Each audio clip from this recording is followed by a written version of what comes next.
L'Assemblée nationale va examiner le projet de loi sur la justice. C'est un texte important parce qu'il s'agit de remettre à plat des éléments sur la politique pénale, des éléments qui concernent la construction de places de prison, des éléments qui concernent aussi la proximité, l'accès à la justice.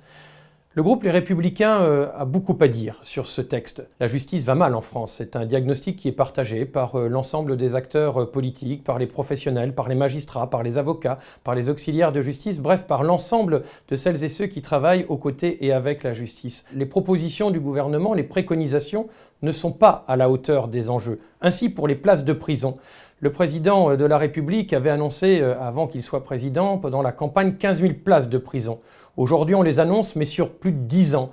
En réalité, pendant ce quinquennat, et il ne reste que 3 ans et demi, pendant ce quinquennat, il est annoncé 7 000 places. Mais ce n'est pas tenable, ce n'est pas respectueux des prisonniers qui ont besoin de prisons un peu plus modernes. Ce n'est pas non plus comme cela qu'on va pouvoir réinsérer dans l'intérêt de la société ces mêmes prisonniers. Donc il y a une part de fumisterie, je le dis en toute sincérité. Et puis de vraies questions qui se posent à l'égard des victimes en termes de proximité. C'est bien de pouvoir déposer des plaintes en ligne, c'est moderne, c'est efficace et ça peut être très pratique.